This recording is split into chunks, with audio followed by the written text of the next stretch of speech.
Okay, everybody, we're gonna get started. Welcome to our February SC Aerospace Partner Spotlight webinar. This month, we're featuring Upstate SC Alliance. We have John Lummis, the President and CEO of the Upstate SC Alliance, here to present and give an economic update for the Upstate, and also Dave Edwards, President and CEO of the GSP International Airport and a former chair of the SC Logistics Executive Forum, one of our co-industry clusters here at the South Carolina Council on Competitiveness. A few reminders, like I said, if everybody could please stay on mute throughout the presentation. If you have questions, please put them in the chat log and we will be monitoring that, and we'll have an opportunity for questions at the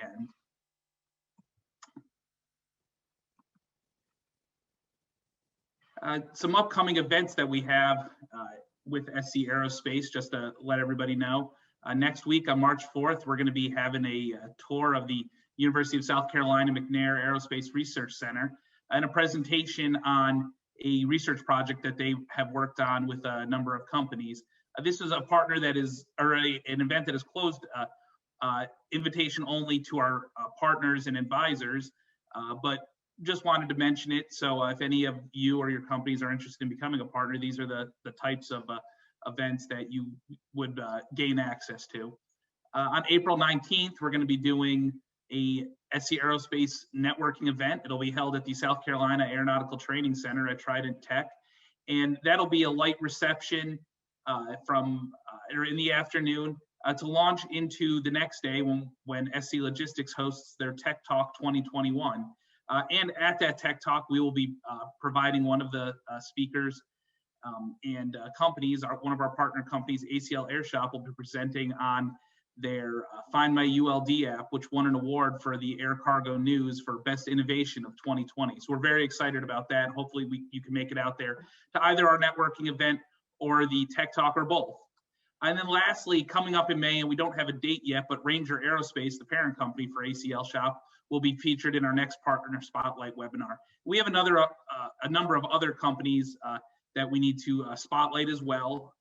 We will probably be taking the month of March and April off due to the other events we have coming up, but expect us to resume in May with Ranger Aerospace and then continue on with the rest of our companies.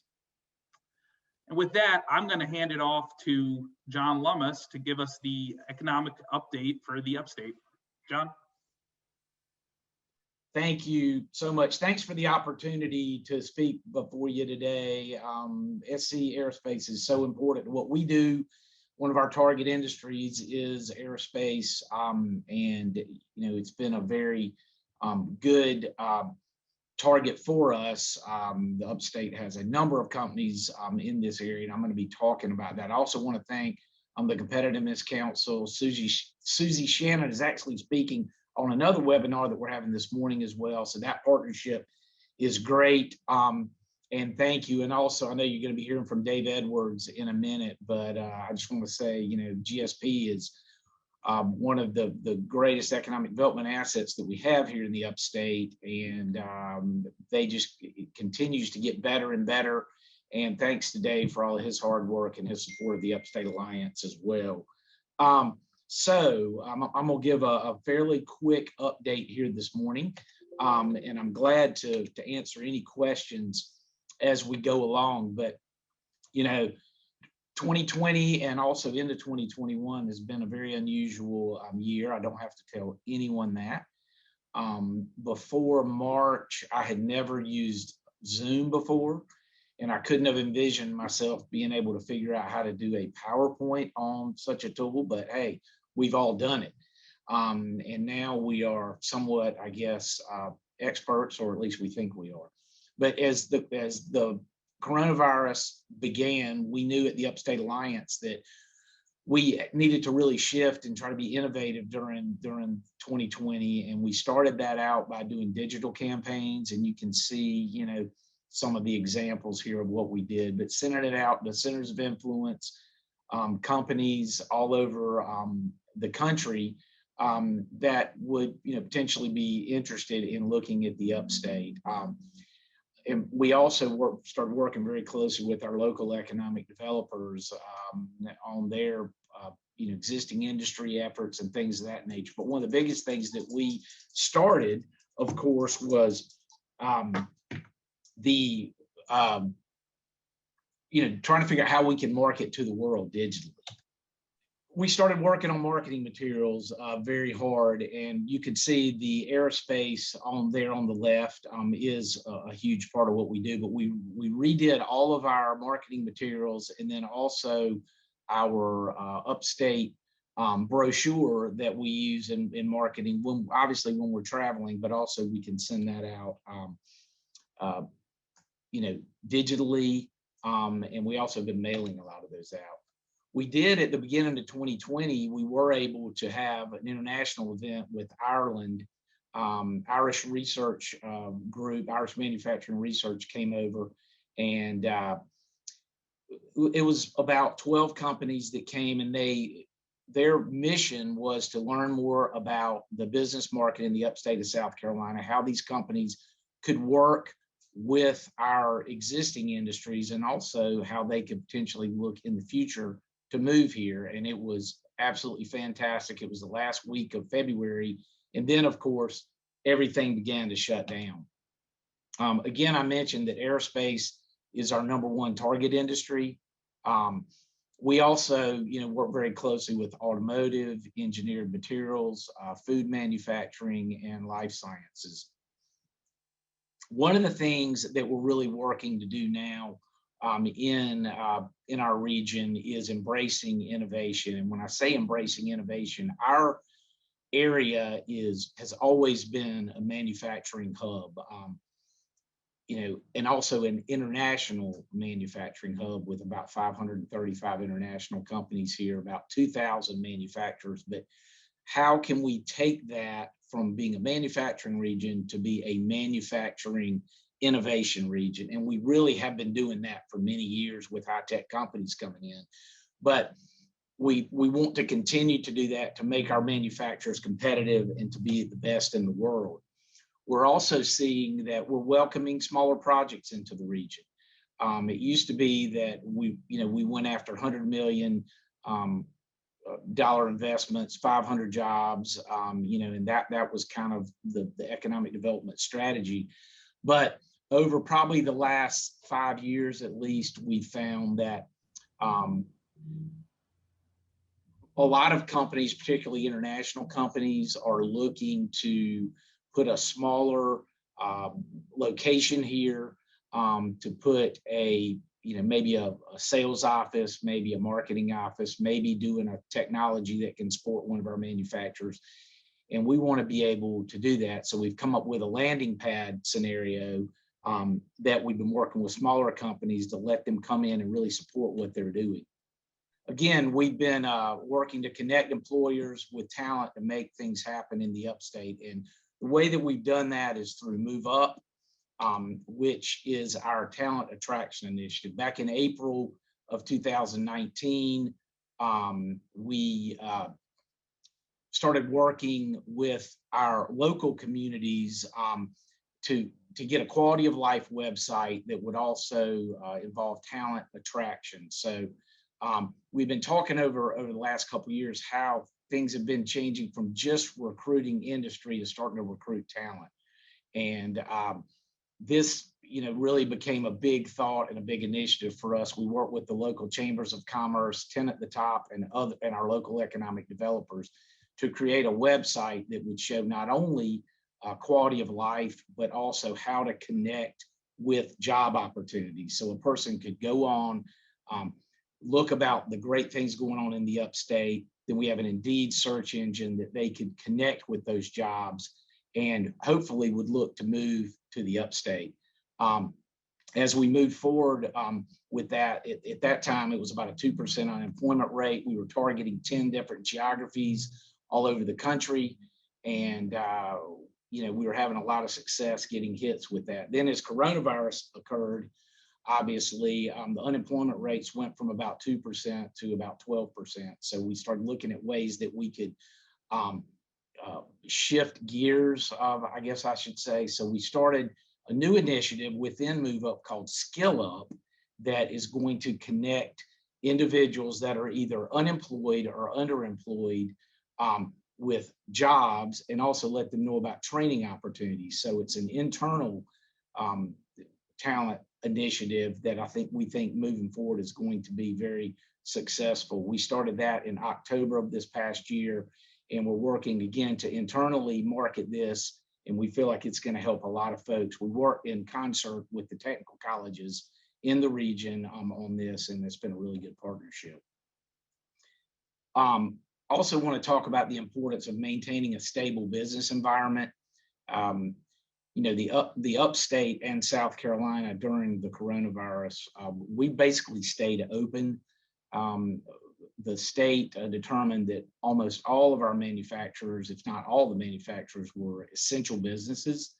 And so manufacturing continued, a lot of businesses continued. So the South Carolina Department of Commerce and the governor's office worked very diligently to help our existing industries stay up and running during the difficult times. And I think this is something that we can have a message moving forward to let people know, you know, that South Carolina is open for business and has been open for business. And we also, I mean, I think one of the things that we have in South Carolina that is so great is, you know, a very business-friendly environment from the government perspective. We have, you know, the lowest unionization rates in the country.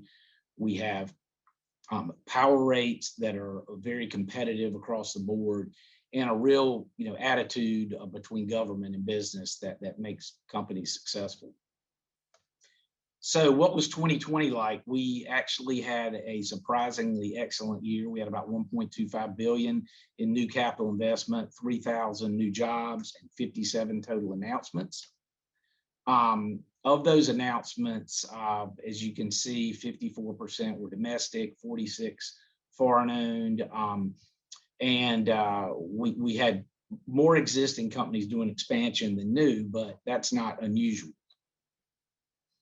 So the 5-year look, about 7.74 billion in new capital investment, 23,000 new jobs, which has been pretty incredible. We've outpaced most of our larger neighbors in this regard over the last 5 years. And if you look, obviously the announcements numbers went down in 2020 due to the pandemic, but we continue to be successful with our capital investment and job numbers.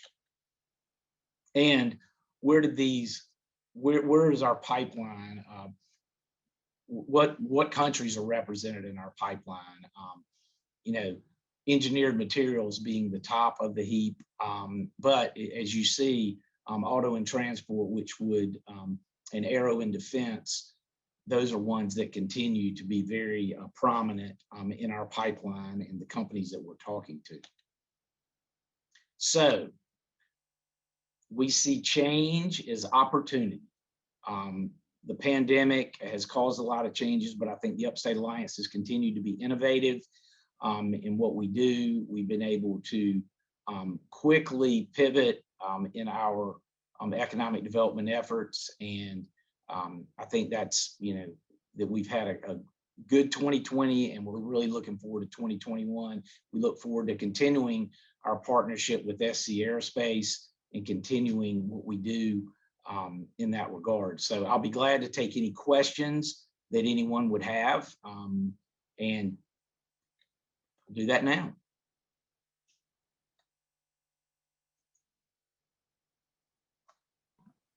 Great. Thank you, John. We haven't gotten any questions yet in the chat box. I'll remind anybody if they have any, please submit them there.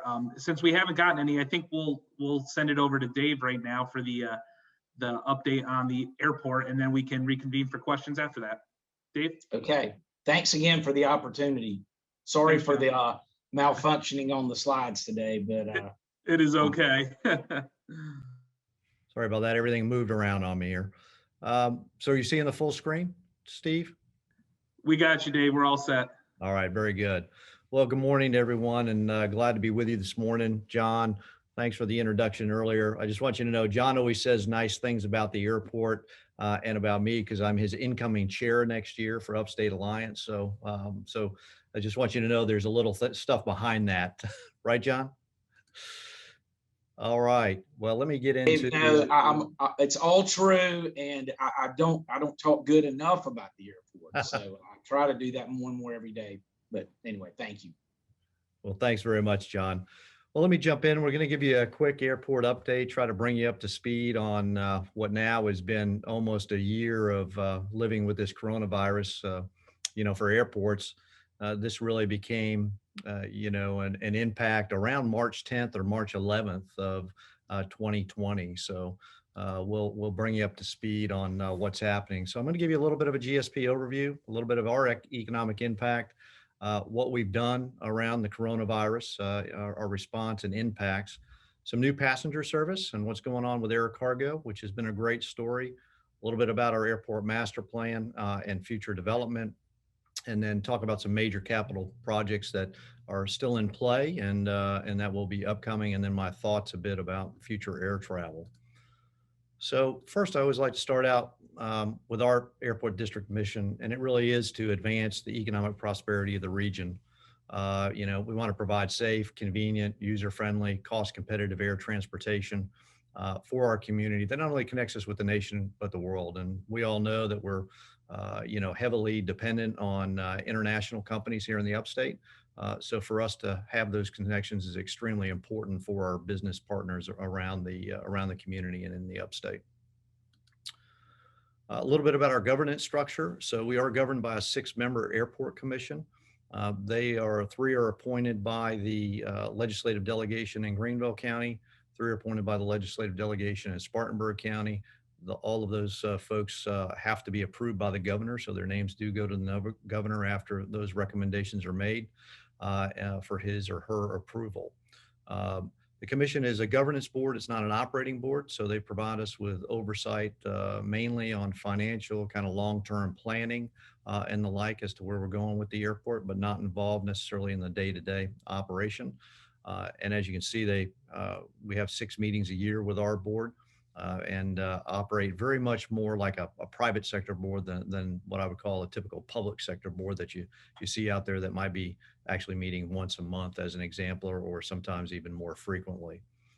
We receive no local tax dollars to operate the airport, so we are fully self-sustaining. Everything that we need for the day-to-day operation of the airport, we've got to generate from activity that is occurring on the airport.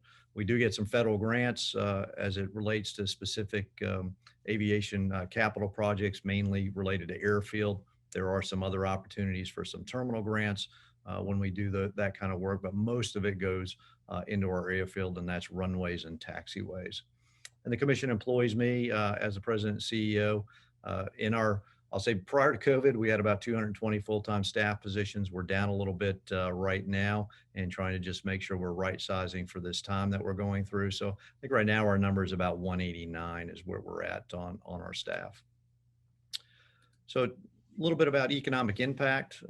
This was done back in 2018. It's hard to believe now. This is going on 3 years old. It seemed like we just did this yesterday. And I won't belabor on a lot of the numbers, just really get to the total. But when we did this economic impact study update, as you can see, we help provide, 15,000 jobs within the community. That's either directly or indirectly. And then almost 2.9 billion in total economic impact for the community. And just to give you some perspective on that, when we originally did one of these studies back in 2009, that annual economic impact was about 377 million. When we got to and did that again in 2012, that had increased to around 817 million. So you can see the huge impacts that we've had in economic output based on the growth of the airport and the things that we've done over the last roughly 10 years to when this was completed. And I think always just an interesting factoid is for every additional flight that we can get with a passenger jet, that's 120 seats. with a 70% load factor, it means about $27 million a year in positive economic impact for the community. So when we talk about getting one flight, it really does, it really is a big deal for the community. And we want the community to understand that. So what were our priorities during this COVID time? So first was maintain airport operational capacity, our police, fire, and operations. We also operate a group, which I'll talk a little bit more about, Cerulean Aviation, which does cargo activity, operates our FBO, and does commercial fueling here at GSP. So it was critical that we kept them fully functioning.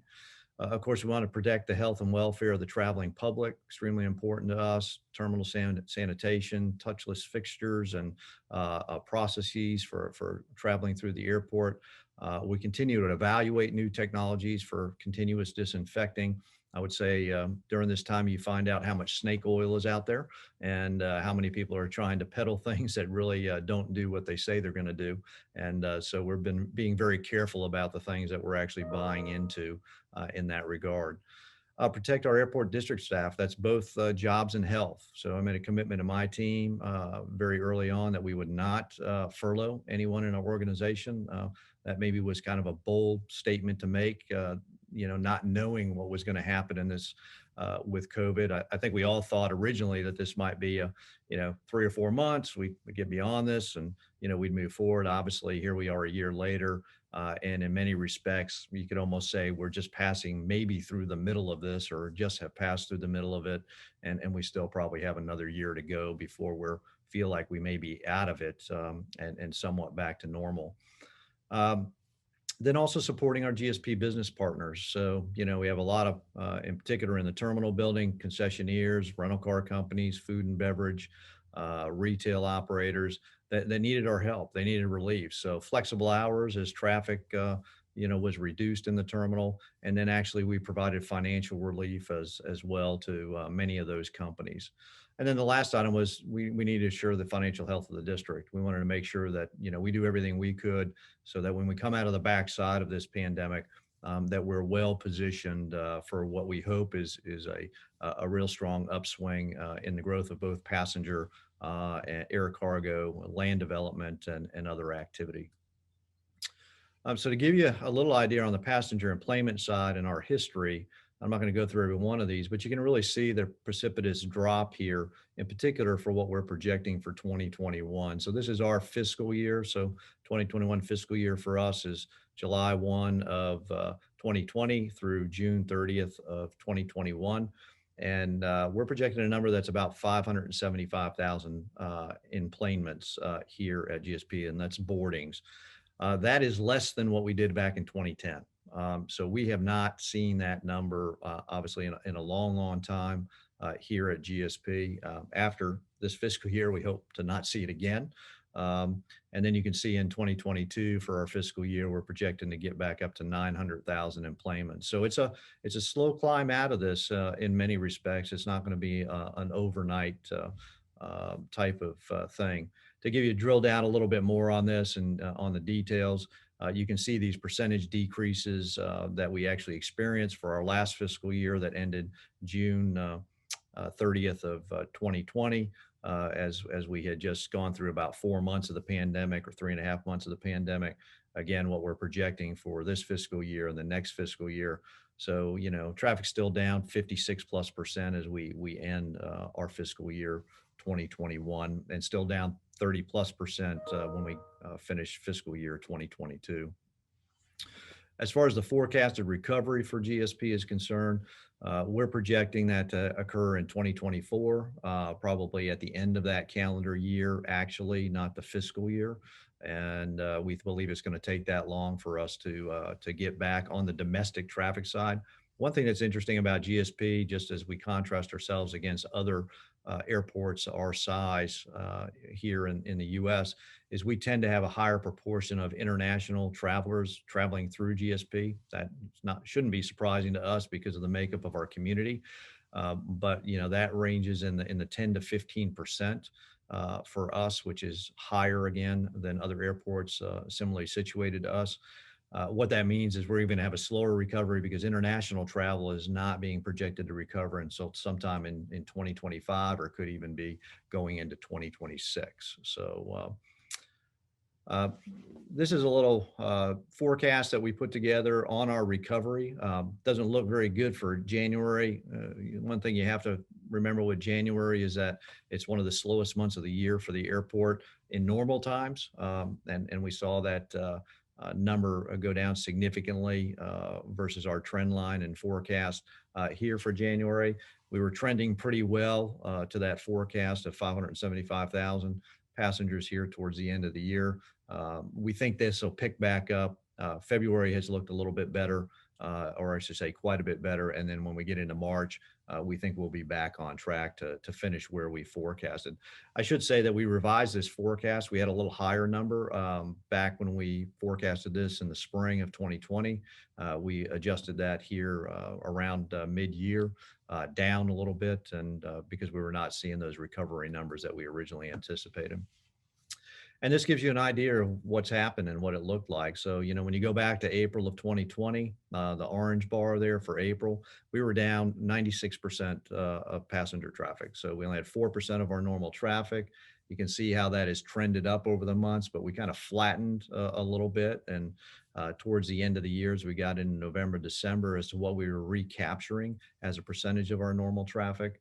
And then we've seen a little downward trend there, as I mentioned, in January, but we think that's going to pick back up. You know, I've got to say we finished, you know, if you go back to 2019, we finished with another record year in 2019 for growth. As you can see, the two orange bars for January and February of 2020, we were still on a growth trend before COVID hit. I think like a lot of businesses and a lot of other airports around the country.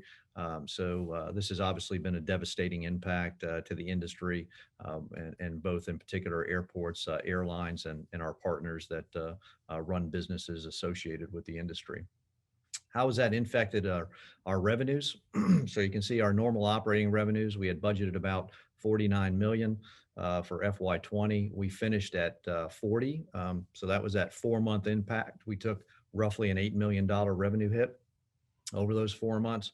And then you can see what we budgeted for this year. We're pretty well on track with this, with revenue being down about 35%.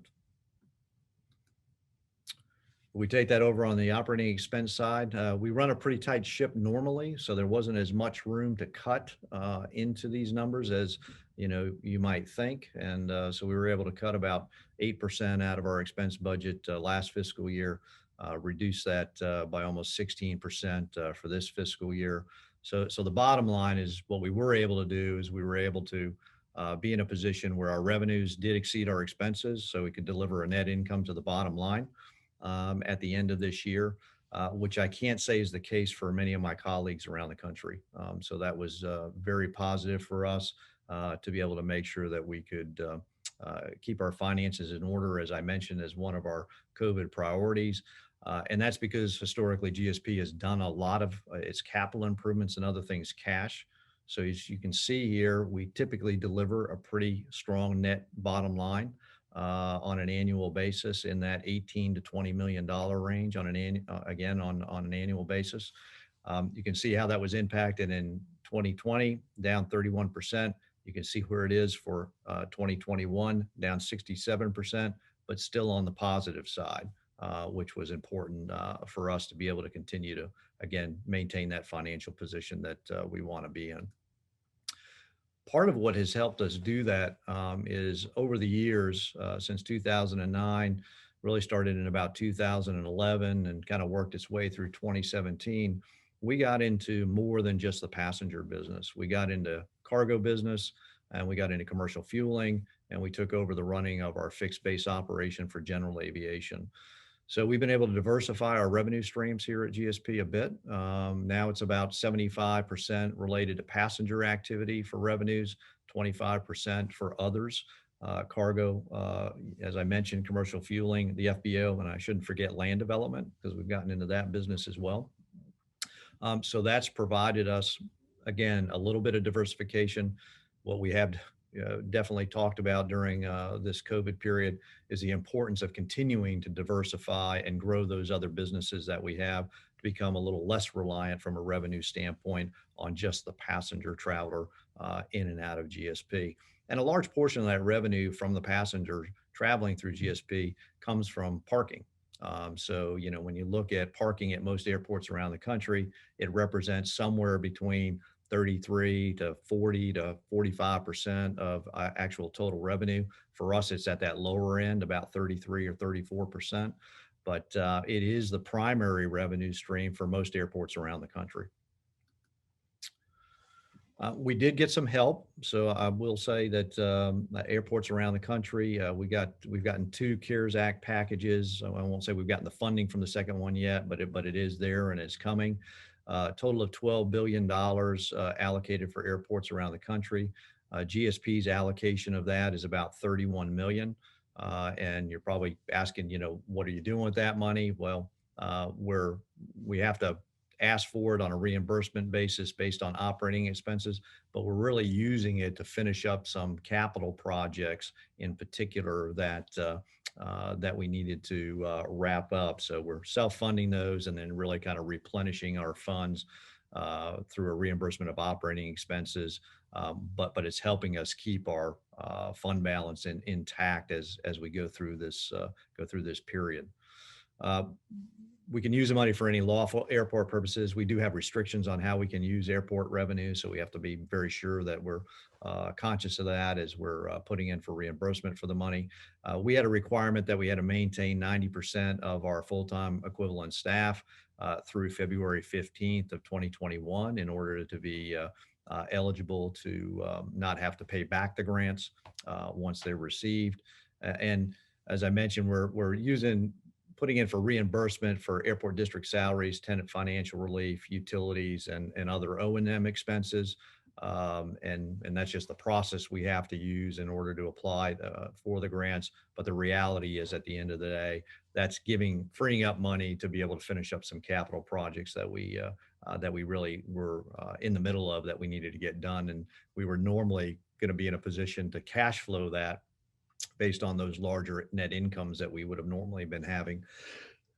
Excuse me. But since that wasn't going to be there, this money became very important to completing those projects. So a little bit about new passenger service. In the middle of COVID, Southwest Airlines started Houston service in November of this year. That was great to see. That was a service that we had when Southwest started.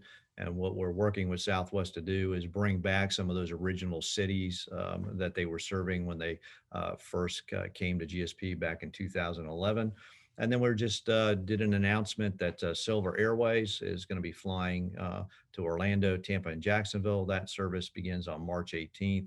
That'll be nonstop service to both those destinations. So a few good wins here in the middle of COVID, and we think there's some other opportunities that will be coming up that we're going to be making some more announcements here in the coming months. So I think some good things to happen.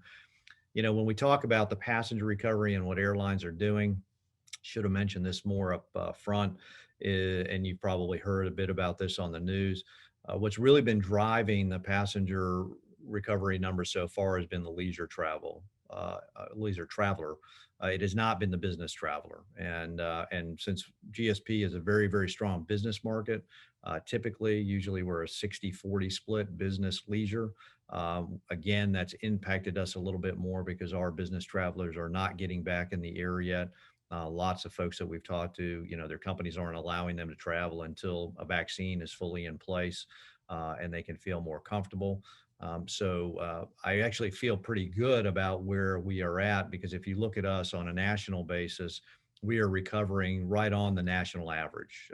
And even though we have maybe a little bit of disproportionate level of business travel to leisure travel from a lot of other airports around the country. The one shining star here during COVID is air cargo. It's booming. You can see some of these numbers, in particular, if you go to September, October, November, December of this year, Just very strong growth on the air cargo side. I think this week we worked 18 flights here out of GSP. These are all international flights is really what I'm speaking to, not the domestic stuff or the federal FedEx and the UPS. This is all international long haul to Germany, to the UK, that's operating now. So we're going to see here in the next during March, we're going to be handling, I think it's 13 flights that British Airways is going to be flying for a customer. And it's going to do a little round robin out of the UK and then end up back over in Germany. We have another carrier, TUI, out of the UK that's flying what we call now Praetors. So these are passenger airplanes that are being used to move cargo. And that's being done in large part to help them on the revenue side, obviously, but also because a lot of that lift that when it was going international from the US around the world, from a passenger perspective has dried up, and there was a lot of belly freight moving in those planes. And so now that freight is having to find another way to move. And we've been fortunate to be able to secure some of that business here during this time. And it looks like that we may have some success in retaining some business going forward as a result of this COVID crisis and people getting to know GSP a little bit better in the cargo industry and what we can actually do here. So, so again, this has been a little bit of a shining light that's been very positive for us here at the airport. A little bit about the airport master plan. So we FAA approved this back in February of 2020. I'm not going to try to tell you every detail because obviously it's got a lot of lines and boxes on it. But the long and short is we have a very aggressive long-term master plan. Everything you see in light gray is existing. Everything you see in dark gray is yet to be constructed, is our future plans and development. And as you can see, there's a lot of that on this drawing that we have plans to do. So an exciting time for us going forward. This is a plan over 20 years. We have to do this in order to receive some of that federal funding I mentioned, but going to be still a lot in front of us here at GSP to get done.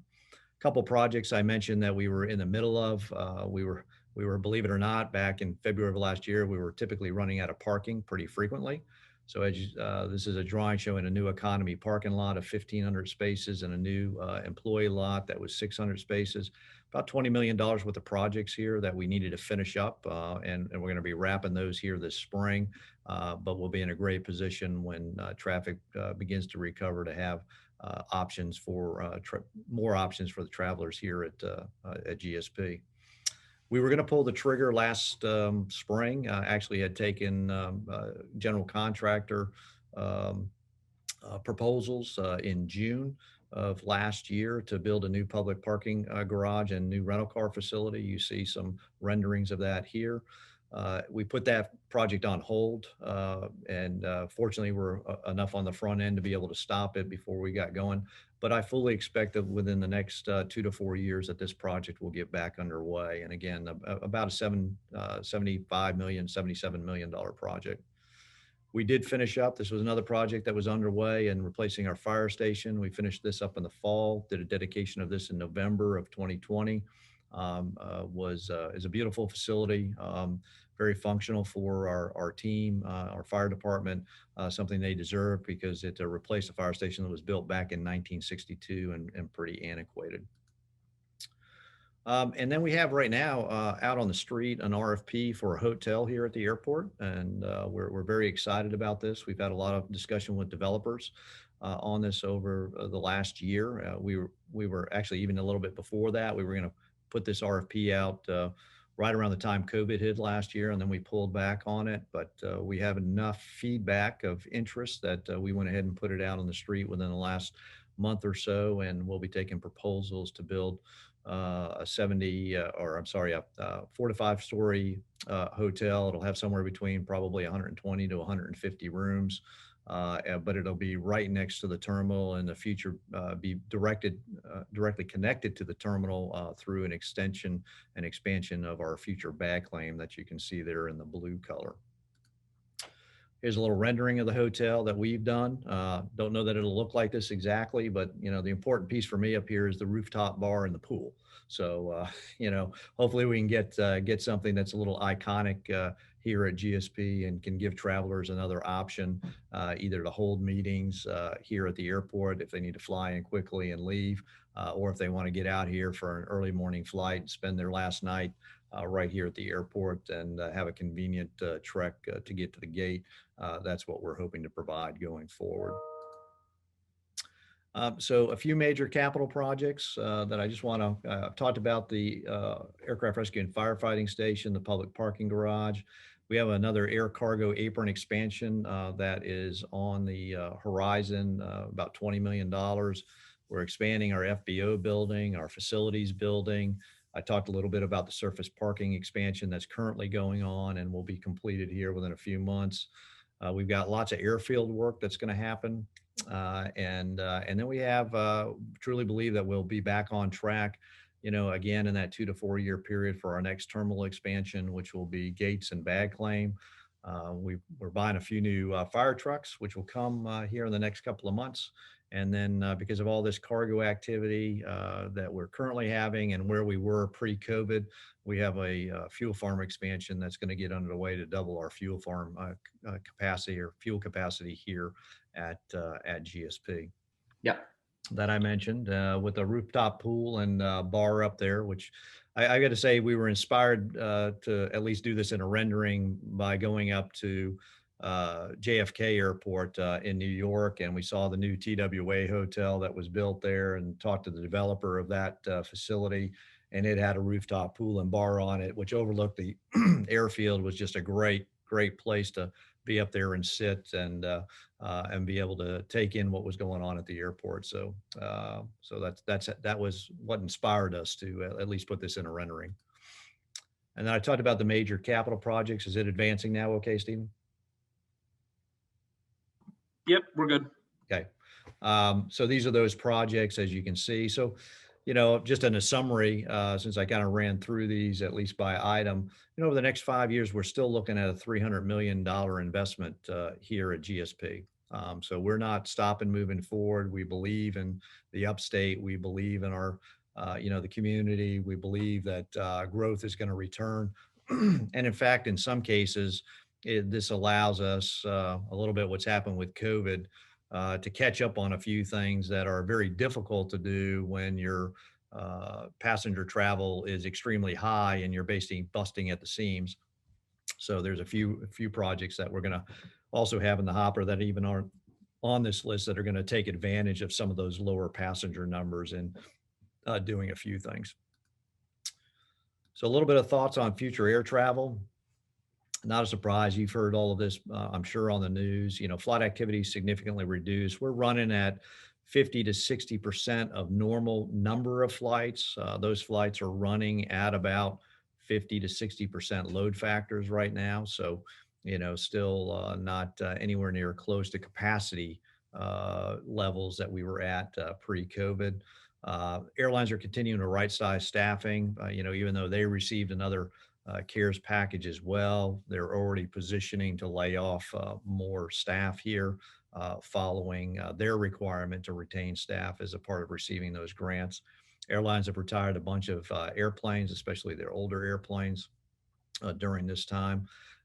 We think we could see a bit of a smaller industry after this is done, at least for a while, that we're going to see some airlines retrench. I think Delta is probably the best example of that. They've pretty much said, Ed Bastian, their president CEO, has pretty much said that they are going to be a smaller carrier. Now, whether depending on how the industry, I think, rebounds will be the final determining factor in that. But during this time, the carriers that have really been expanding and going into markets are what we call either the low cost or really ultra low cost carriers. So they're carriers like Allegiant Airlines, Spirit, Frontier, because they're moving leisure travelers. And as I mentioned earlier, that's the segment of the market that is really traveling right now, not the business traveler, which is what carriers like Delta, American, and United in particular rely on in order to meet their revenue goals. So as I mentioned here, most industry information has domestic travel recovering in 2024 and international travel by 2025 or 2026. Near term, what do I see in the next 6 months? Still less flight options, potentially higher fares. I think face mask wearing, I say the next 6 months, but I think you could see it longer. I mean, there's some discussion that we've heard amongst the airlines that I don't want to say it's become permanent, but at least you might see it farther out than there might be some kind of other mandate. For those that may not be aware, there is a mandate, federal mandate now, to wear a mask in airport terminals and while flying. That came after the new administration took office, and that's in effect. I think, as I recollect, it was for basically the first 100 days. We'll see if that gets extended after that. Based on some of the discussions that we've heard, I think that could occur. Some airports, you'll see temperature checks, or airlines are doing temperature checks. There's some states, I'll give an example. I was going to try to do a ski trip here coming up. I thought about going up to Vermont, ski up at Stowe, but that state still has a 14-day quarantine period once you come into the state. So there's states that are still restrictive in a big way from travel, which obviously impacts folks wanting to visit places even from a leisure perspective. Or trying to do business. I think you'll see social distancing measures in for quite some time as well. Less availability of airport concessions. We just got to have the volume to be able to open some of those things back up. And some limited parking options, just because most airports have mothballed some of those parking facilities because they just haven't been needed to find a way to save some costs. We've done that with our economy lots and one of our garage lot. We've opened up a portion of our economy lot, one of them because it's walkable. But as an example, we were running a shuttle operation that cost us the better part of $1 million a year to run. It was a cost savings to be able to stop operating that shuttle operation. After 6 months, you've seen the numbers we've forecasted out for passenger traffic. I think it's going to be in the 50 to 60% range, this year for most airports. I think you will see some increasing concessions open up, as you would expect, and increased flight options. A lot of airports are really focused on the touchless passenger processing environment. Fortunately, when we did our Wingspan project back in between 2012 and 2017, we put a lot of that in restrooms and other things that was all touchless. So we maybe got a little ahead of the game just based on that previous project we did. And then, I think there'll be continued sensitivity to social distancing going forward. So with that, be happy to answer any questions. Appreciate your time this morning, and appreciate you all for having me, Stephen. Sure. Thanks, Dave. And before we jump in, I got 2 questions here, and I know we're short on time, but I just want to give a personal anecdote. Over the past couple of weeks, I've been talking to some potential doctors or medical students that are looking to become residents here in Greenville. And the 2 questions that always get asked when asking about the Greenville area are, will my husband or wife be able to find a job? And what does your airport look like? Because I want to travel. And so I just thank the 2 of you, John and Dave, for giving these overviews. And I am very proud to say that I always respond, hey, our airport's great and our economy's doing well. So thank you for that. So one question that I got from Chuck Baker was about parking at GSP. Are there any plans to put in any sort of automated system to move people from parking to the terminals? Well, I figures Chuck would ask a question, but no, I appreciate the question. Chuck might be referring to and remembering we had talked about doing a personal rapid transit system here on airport property several years ago. It's kind of one of my pet projects that I'd love to get done at some point in the future, and it would connect all of our economy lots to the terminal, and it would connect actually that new employee lot that I showed earlier as well. Since that's going to be in a location that either we'll have to use a shuttle, well, we would have to use a shuttle bus from that location as well. So still a project that I'm going to say is on the radar screen. And in fact, I'm currently talking to a couple companies right now. If that's to move forward, it's going to move forward in what we call a DBFOM kind of project: design, operate, finance, and manage, with a third party to put that in place. Where right now we're talking about whether we could get a pilot of that going. So not off the table yet at all, but has moved a lot slower than I would have hoped. Great, thank you. And then the one question before we wrap up for John comes from William Jacobson. Is there a 3 to 5 year Upstate Alliance aerospace development plan? But I would just broaden that even more to ask, what can the people on this call do to help promote aerospace supply chain in the Upstate? Right. Well, we, in regard to a plan moving forward, we do have a plan, and we do have target industries that we're looking at. And each year, in a normal year, we have different missions and shows that we're looking to go to recruit industry. But the other thing that these folks on the call can do, the biggest thing is promoting the industry both from within and from without, and talking with as many people as you can about the Upstate, about our economy, about why this is a great place to live, why this is a great place to do business. I mean, keeping that message going. I mean, we're a marketing organization, so that's what we do. And we're also out there looking for leads and prospects. But the people on this call, really need to get that message out every day that the Upstate's a great place to live, work, put a business. And as they're talking with people in the supply chain, that's what they need to do. Now, we can be helpful with that too, in referring any people or companies that want to know more about the Upstate and why they should put business here. But that's how you grow it, by getting the word out and letting people know what we've got going on here. If you don't mind, I got one thing I want to say in regard to the airport. And one of the biggest things that Dave talked about was the cargo, and that's just huge for us. And the growth that you see there has been just phenomenal. And I think that's something that we're going to continue to see happen. And that's something people don't know as much about, but that's what, continues to drive business here, is us being we really have a complete intermodal, situation going on with the airport, with rail, with trucking, with the inland port. So that's something that's very important. Thanks, John. And I saw Steve Towns giving a big thumbs up there when you mentioned cargo. So I would agree. Air cargo is vital to our thriving economy up here in the Upstate. But we're coming up on 10 o'clock. So I just want to thank again John and Dave for taking the time to present out to our cluster today. And I think this is just another great example of how our cluster partners with companies or partners with economic development groups like Upstate SC Alliance. Our idea is that you get the companies here, and then we take them and we make sure that they flourish and that they're the best location of all the locations that they've got in the world once they get here to South Carolina.